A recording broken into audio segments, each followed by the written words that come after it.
In Terraria, building a place for NPCs is one of the most important things to take care of, and there's a lot of different layouts to go with. A good layout can be a lot more than just a basic box, and with the right know-how there's much more potential to unlock. In today's video we take a look at it and explore different approaches on how to not just build a random box for NPCs but make a step beyond that. From min-maxing to useful knowledge for everyone. So without further ado, first things first.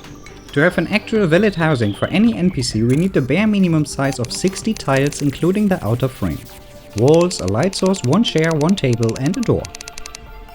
Technically this is everything to make a house valid, however we don't stop here and look at more efficient ways to handle it in the future. The requirement of 60 tiles can be spread however it fits, it just needs to fit an NPC with the height of 3 blocks somewhere. This gives NPC rooms a lot more possible shapes to use for different situations, when added to existing builds or when used for decorations.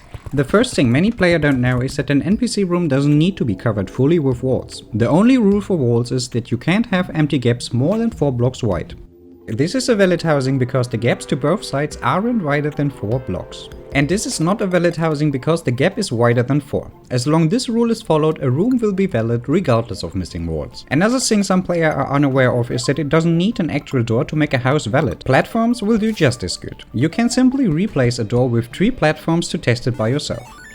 As you see, no matter if door or platforms, it will be a valid housing. And talking about platforms, instead of solid blocks you can also use platforms, which makes early game housing more resource friendly and NPC houses more accessible from all sides. And with this knowledge, the following examples for efficient and useful NPC housing will be much easier to understand. For example, do speedrunner build these rooms shortly after chopping down their first trees. They utilize this knowledge to quickly get NPCs, and I see many casual people doing it to get faster through the early game too. Something important to know here is the need of a solid block at the ground. If it's placed at the side it won't count. The block needs to be somewhere in the middle, everywhere but at the sides. And a single block is enough for that, everything else can be platforms.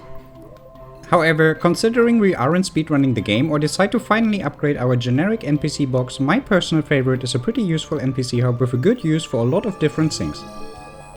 It's fairly simple, it goes with a 13 by 5 size, trapdoor on top, 2 blocks or platforms 1 space below it on one side and a single block 1 block lower on the other side for the workbench and chair. Then walls however you want to, a torch and a teleporter on the bottom so the NPC has no choice but standing on it. From here you can teleport NPCs to wherever you want, a trader to your base or the nurse to your arena, the guide to hell or the angler straight to the bottom of the ocean.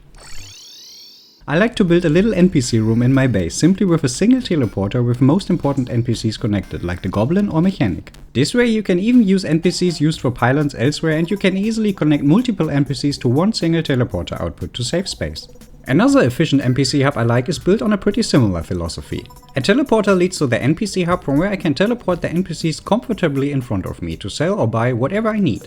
Then port them back to their room. Just make sure the NPC is forced to stay on its teleporter by blocking all other space or build something like the previous example. With this we already have more knowledge than the most Terraria player. However, if you want to min-max the NPC living even more, a general rule of thumb is to elevate the NPC rooms a bit for security, especially when using platforms. If you elevate NPC rooms around 12 blocks from the ground and makes them safe from jumping enemies. This however matters much more if you use just platforms instead of solid blocks. I like to elevate the hub here simply by 3 blocks and use solid blocks for safety, so my character can pass underneath and I can interact more easily with NPCs. For the best security, I recommend building the NPC hub far away from your arena or even base and use a teleporter or a pylon to reach them instead. This way they won't be killed by a random boss spawn or by invasions, which commonly happens to all of us, let's be honest. For more safety and depending on your layout, use a free area and avoid building it next to cliffs or hills, otherwise mobs may access by jumping in or enter from the sides. To prevent some mobs from breaking in, build a single furniture piece, a torch, a platform or anything you can pass by right in front of the door.